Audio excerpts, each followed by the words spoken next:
आजकल दो चीजें बड़ी अनप्रेडिक्टेबल चल रही हैं, उनमें से एक कराची का मौसम और दूसरा पीसीबी जो फैसले ले रहा है वो है। कल इसी तरीके का एक फैसला पीसीबी ने लिया जिसमें उन्होंने अनाउंस किया man central contract for 2025 and 6, जिसके अंदर काफी सारी ऐसी चीजें हैं जिनके ऊपर बात करना बनती है। अगर मैं इस सेंट्रल कॉन्ट्रैक्ट को समराइज करूं तो मेरे लिए इस सेंट्रल कॉन्ट्रैक्ट में कुछ फैसले ऐसे हैं जो कि पीसीबी की जानिब से बड़े करेजियस फैसले हैं, and at the same time कुछ ऐसे फैसले भी हैं जिनकी वजह से थोड़ी बहुत कंट्रोवर्सीज भी सामने आई हैं। सबसे पहले सेंट्रल कॉन्ट्रैक्ट पे नजर डाल लेते हैं, उसके बाद उन पे डिस्कशन करते हैं। कैटेगरीज के हिसाब से प्लेयर्स को डिवाइड किया गया एंड पहली दफा यहाँ पे हम देख रहे हैं कि ए कैटेगरी को वैनिश कर दिया गया। इसके ऊपर बात करते हैं हम लोग। डायरेक्ट बी कैटेगरी से ये सेंट्रल कॉन्ट्रैक्ट शुरू होता है। बी कैटेगरी के अंदर आपके प्लेयर्स अबरार अहमद, बाबर आजम, फखर जमान, हारिस रऊफ, हसन अली, मोहम्मद रिजवान, साइम अयूब, सलमान अली आगा, शादाब खान, शाहीन आफरीदी। शादाब खान का एक नाम बहुत कॉन्ट्रोवर्शियल है, इस पर भी ज़्यादा डिस्कशन करते हैं। फिर उसके बाद कैटेगरी सी के अंदर अब्दुल्ला शफीक, फ़हीम अशरफ, हसन नवाज, मोहम्मद हारिस, मोहम्मद नवाज, नसीम शाह, नुमान अली, साहबजादा फरहान, साजिद खान, सऊद शकील। ये कैटेगरी सी है आपकी, जिसके अंदर आपके vice captain of test match cricket Saud Shakeel भी मौजूद हैं। कैटेगरी डी में आपके पास अहमद दानियाल, हुसैन तलत, खुर्रम शहजाद, खुशदिल शाह, मोहम्मद अब्बास आफरीदी, मोहम्मद वसीम जूनियर। उसके बाद आपके पास सलमान मिर्ज़ा, टेस्ट टीम के कप्तान शान मसूद एंड सुफियान मुकीम। सो ये आपकी सेंट्रल कॉन्ट्रैक्ट अनाउंस हुआ है फॉर 2025-26। इसके अंदर जिन प्लेयर्स को रिटेन नहीं किया गया उसमें से बड़े प्रोमिनेंट नाम मैं आपको गिनवाता चलूँ, वो हैं मोहम्मद इरफान खान नियाजी, इसके बाद कामरान गुलाम, मीर हमजा, और भी दो तीन नाम हैं जो मेरे अभी जहन में नहीं है, बट प्रोमिनेंट नाम अगर मैं आपको बताऊं तो ये तीन हैं। मेरे ख्याल से Mir Hamza and Kamran Ghulam they deserve the spot here, और इनकी एक्सक्लूजन का जो रीज़न मेरे दिमाग में है वो ये है कि पाकिस्तान ना बहुत कम टेस्ट क्रिकेट खेलता है, जिसकी वजह से ना परफॉर्मेंसेज याद नहीं रहती हैं शायद सेलेक्टर्स को। इस वजह से आप सेंट्रल कॉन्ट्रैक्ट में देखें कप्तान डी कैटेगरी में टेस्ट मैच का और वाइस कप्तान सी कैटेगरी में पड़ा हुआ है टेस्ट मैच का। सो ये जो चीज़ है ये मेरे ख्याल से इसी वजह से ही है कि पाकिस्तान बहुत कम टेस्ट क्रिकेट खेलता है, एंड टेस्ट क्रिकेट की परफॉर्मेंसेज जो है वो आजकल इतनी ज़्यादा हाईलाइट हो भी नहीं रही है, और ना पाकिस्तान कोई खास परफॉर्मेंसेज लगा रहा है टेस्ट क्रिकेट में। नुमान अली, साजिद खान, दोनों को सी कैटेगरी का कॉन्ट्रैक्ट दिया गया है, हालांकि उन्होंने टेस्ट मैचेस बल्कि टेस्ट सीरीज जितवाई पाकिस्तान को एट होम अगेंस्ट इंग्लैंड। और उसके बरस अगर आप देखें शादाब खान को without any evident performance, without any big performance उनको कैटेगरी बी का कॉन्ट्रैक्ट सौंपा गया है। फिर उसके बाद सेलेंट फीचर्स के नाम से साइड में उन्होंने बार लगाया हुआ है जिसमें अपने फीचर्स बताएं कॉन्ट्रैक्ट के, जरा वो भी हम एक दफ़ा गो थ्रू कर लेते हैं। इन्होंने ये बोला है भाई कि जो कॉन्ट्रैक्ट है आपका इसको एक्सपेंड कर दिया गया है 30 प्लेयर्स तक, पहले 27 प्लेयर का था।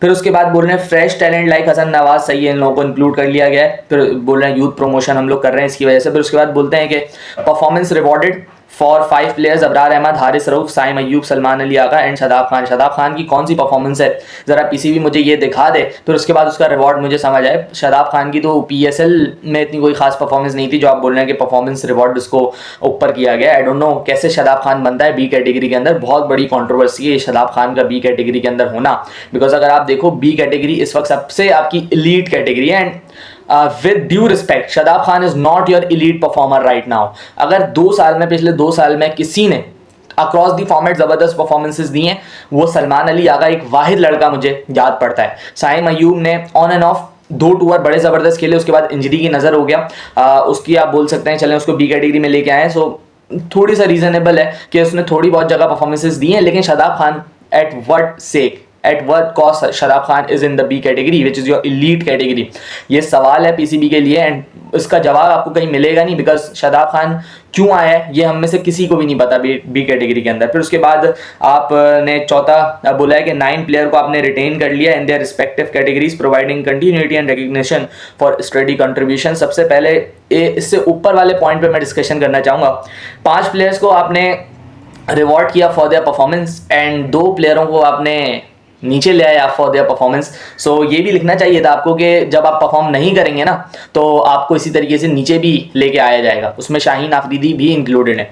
उसके बाद 5वां आप देखें यहाँ पे inclusion of domestic and emerging players highlights PCB looking forwards approach towards team building. इसमें मुझे कोई खास डोमेस्टिक प्लेयर्स दिखते तो नहीं है, ये सारे वो प्लेयर्स हैं जो करंटली पाकिस्तान के लिए खेल चुके हैं, रेगुलर टीम में हैं ये लोग। सो इसमें कोई खास मुझे डोमेस्टिक प्लेयर्स दिखते नहीं है। सो ये वाला जो पॉइंट है ये इनवैलिड सा लग रहा है मुझे इस वक्त। एंड देन उसके बाद अब बात कर लेते हैं सारे के सारे कंट्रोवर्सीज पे। लेकिन कंट्रोवर्सीज पे जाने से पहले एक अच्छी बात जो पीसीबी ने करेज दिखाई है, पीसीबी ने जो फैसला लिया है ए कैटेगरी को एलिमिनेट करने का, इसके पीछे बड़ा रीजन मेरे ख्याल से ये है कि भाई आपकी टीम की कोई परफॉर्मेंस नहीं है एंड ना तो किसी की इंडिविजुअल परफॉर्मेंस है कि वो बंदा डिजर्व करे कैटेगरी ए का कॉन्ट्रैक्ट। सिर्फ एक बंदा पिछले 2 सालों में मेरे ख्याल से जो कैटेगरी ए का कॉन्ट्रैक्ट डिजर्व करता था वो था सलमान अली आगा।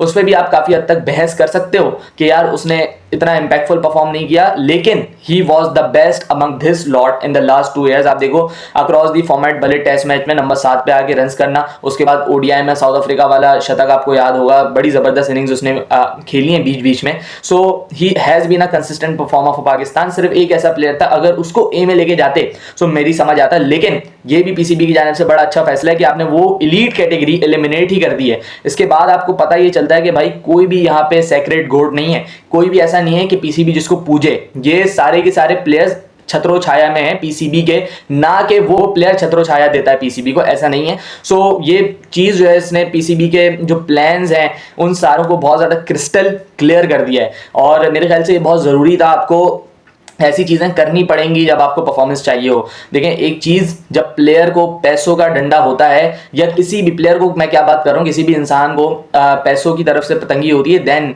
वो अपना बेस्ट देने की कोशिश करता है ताकि वो वाला मकाम उसको वापस मिल सके। एंड बाबर रिजवान के लिए दोनों यही है, वो भले उनकी कैटेगरी भी डाउन हुई है, लेकिन जो उनकी इमेज थी in front of Pakistan fans वो कितनी कम हुई है वो हम सबको पता है, और कम होती जा रही है। अब आप देखें कि फैंस जो हैं बाबर आजम के, वो भी कुछ फैंस जो हैं वो तब्दील होकर ये चाह रहे हैं कि बाबर आजम अभी स्क्वाड में ना हो, बिकॉज ऑब्वियसली हर अक्लमंद बंदा, हर ऐसा बंदा जो कि क्रिकेट को समझता है, वो यही चाहेगा कि बाबर अभी थोड़ा सा रेस्ट करे, बाबर अपनी फॉर्म रिगेन करके वापस आए। ऐसा ना हो कि बाबर को हम वापस से एशिया कप में लेके जाएं, वो उससे भी बदतर परफॉर्मेंस दें एंड इसके करियर पे और ज्यादा इफेक्ट हो। सो ये चीजें पीसीबी की जानिब से बड़ा शानदार इकदाम है कि आपने कैटेगरी ए जो आपकी एलीट कैटेगरी थी उसको इस वजह से खत्म किया कि आपकी ना तो कोई इंडिविजुअल परफॉर्मेंसेज है, ना तो आपकी टीम परफॉर्मेंसेज हैं, और आप जो भी इवेंट खेल रहे हो उसमें ऑलमोस्ट लास्ट 3 इवेंट्स आपके ऐसे हैं जिसमें से आप फर्स्ट राउंड से बाहर हुए। बल्कि मैं 4 इवेंट्स कह लेता हूँ, क्योंकि एशिया कप 23, फिर उसके बाद वर्ल्ड कप 23, उसके बाद 24 का वर्ल्ड कप, उसके बाद 25 की चैंपियंस ट्रॉफी, ये 4 इवेंट आप इसमें प्रोसीड भी नहीं कर पाए हो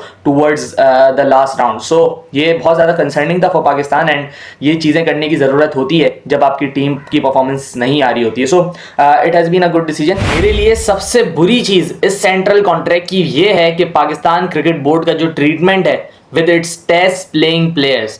आपका टेस्ट का कप्तान डी कैटेगरी में, आपका टेस्ट का वाइस कैप्टन जिसने हर जगह पे स्कोर किया हुआ है, एंड लेटली उसने जो परफॉर्मेंस दी हुई है इन पाकिस्तान, आप उठा के देख लें इंग्लैंड सीरीज, आप उठा के देख लें वेस्ट इंडीज सीरीज, उसमें उसके रन्स देख लें, उसके बावजूद भी उसको कैटेगरी सी में डाला हुआ है। फिर उसके बाद जिन 2 स्पिनर्स ने आपको एक सीरीज जितवाई, फिर वेस्ट इंडीज के अगेंस्ट मैच जितवाया, नोमान एंड साजिद, वो जोड़ी भी सी कैटेगरी में पड़ी हुई है। उसके बाद मीर हमजा, कामरान गुलाम, मोहम्मद अब्बास, जो आपके टेस्ट परफॉर्मर्स हैं, अब्बास को आपने डी का कॉन्ट्रैक्ट दिया, लेकिन मीर हमजा एंड कामरान गुलाम दोनों को आपने सेंट्रल कॉन्ट्रैक्ट से बाहर कर दिया। सो किस तरीके से आप इंस्पिरेशन दिलाएंगे अपने प्लेयर्स को टेस्ट क्रिकेट खेलने की? एक तो टेस्ट मैचेस होते ही कम है, जिसकी वजह से आप मैच फीस मिलती है प्लेयर्स को वो भी कम मिलती है, और उसके बाद आपको सिक्योरिटी देनी चाहिए अपने टेस्ट प्लेयर्स को, यार चलो आपको मैच फीस कम मिल रही है तो हम आपको कॉन्ट्रैक्ट अच्छा दे देंगे जिसकी वजह से आप थोड़ा स्टेबल रहोगे, लेकिन उनका कॉन्ट्रैक्ट भी वैनिश कर दिया जाता है। सो कैसे एक प्लेयर खेलेगा टेस्ट क्रिकेट? फिर जो परफॉर्मर्स हैं उनको ही कॉन्ट्रैक्ट नहीं मिल रहे अच्छे। सऊद शकील, मेरे ख्याल से सऊद शकील एक डिजर्विंग ए कैटेगरी के कॉन्ट्रैक्ट वाला प्लेयर है, लेकिन अनफॉर्चुनेटली उसको सी में डाल के और शादाब खान जैसे प्लेयर को बी में डाल के पाकिस्तान क्रिकेट बोर्ड ने सीधा सीधा अनजस्ट किया है यहाँ पे हर प्लेयर के साथ। मीर हमजा का ना होना, कामरान गुलाम का ना होना इस कॉन्ट्रैक्ट के अंदर, आई डोंट नो ये चीजें कैसे पाकिस्तान क्रिकेट बोर्ड रिजॉल्व करेगा एंड कैसे जस्टिफाई करेगा बेसिकली इन चीजों को, बिकॉज ये आपकी सबसे बड़ी वजह है आपकी क्रिकेट की लेट डाउन होने की, क्योंकि आपका फोकस ना तो फर्स्ट क्लास क्रिकेट पे, आपका फोकस ना तो रेड बॉल क्रिकेट पे, ना पाकिस्तान को अच्छे टेस्ट मैचेस दिलाने पे है। फिर आप शिकवा करते हैं कि पाकिस्तान WTC में अपनी जगह नहीं बना पाता, वो इसी वजह से नहीं बना पाता क्योंकि आपकी बोर्ड की प्रायोरिटी प्रायोरिटीज़ कुछ और सेट हैं and board is not compromising on that priorities. अगर वहाँ से थोड़ा ध्यान हटा के इन प्लेयर्स को भी थोड़ा सर्व कर लिया जाए तो शायद ये पाकिस्तान के लिए WTC में खुद कुछ बेहतर कर लें। लेकिन आपके तो कप्तानी D कैटेगरी में पड़ा हुआ है, आपका वाइस कैप्टन ही C कैटेगरी में, और फिर B कैटेगरी आप देखो साहिम अय्यूब की जगह बनी हुई है, उसके अंदर शादाब खान की पता नहीं